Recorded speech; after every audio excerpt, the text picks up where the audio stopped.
कैसे जन्म लेते हैं किन्नर। ये हैं किन्नरों से जुड़े 10 सीक्रेट फैक्ट्स। भारत में किन्नरों का इतिहास महाभारत काल से मिलता है। किन्नरों से जुड़े कई फैक्ट्स ऐसे हैं जिनके बारे में लोगों को ज्यादा जानकारी नहीं है। उनकी साल में एक बार शादी होती है। वे मंगलसूत्र भी पहनते हैं। इतिहास में ऐसे किन्नर भी हुए हैं जिन्होंने जंग जीती है, तो ऐसे पैदा होते हैं किन्नर। ज्योतिष शास्त्र में इस बात का जिक्र किया गया है कि आखिर किन्नर कैसे पैदा होते हैं। ज्योतिष के अनुसार वीर्य की अधिकता से पुरुष पुत्र उत्पन्न होता है। रक्त की अधिकता से स्त्री कन्या उत्पन्न होती है। वीर्य और राज समान हो तो किन्नर संतान उत्पन्न होती है। साल में सिर्फ एक दिन के लिए होती है शादी। किन्नरों की साल में एक दिन शादी होती है। यह शादी भी भगवान रावण से होती है। किन्नर अपनी मांग में इनके नाम का सिंदूर भरते हैं। उनकी मूर्ति को शहर में घुमाया जाता है। अगले ही दिन किन्नर श्रृंगार उतार कर विधवा की तरह शोक मनाते हैं और सफेद कपड़े पहन लेते हैं। अंतिम संस्कार। किन्नरों का अंतिम संस्कार कैसे होता है, इसके बारे में कब लोग जाते हैं। उनकी शव यात्रा रात के वक्त निकाली जाती है। किसी गैर किन्नर को अंतिम संस्कार देखने की इजाजत नहीं होती। माना जाता है कि अगर अंतिम संस्कार को कोई गैर किन्नर देख लेगा तो मरने वाला अगले जन्म में भी किन्नर ही पैदा होगा।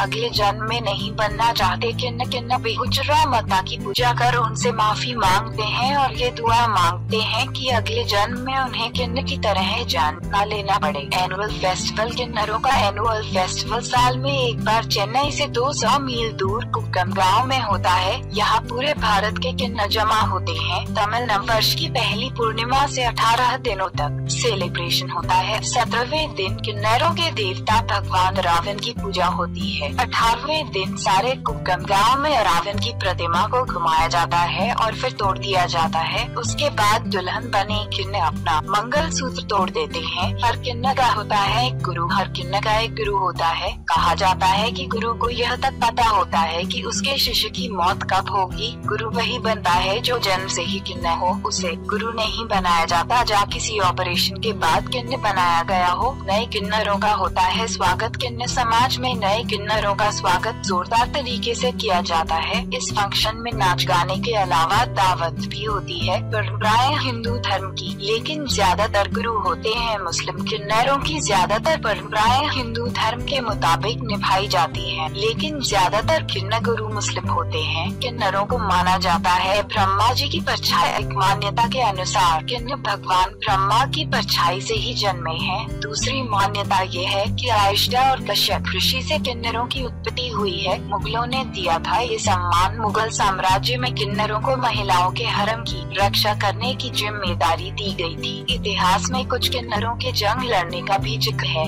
इनमें से एक थे मलिक गफूर। उन्होंने दिल्ली के सुल्तान अलाउद्दीन खिलजी के लिए दक्कन में जंग जीती थी।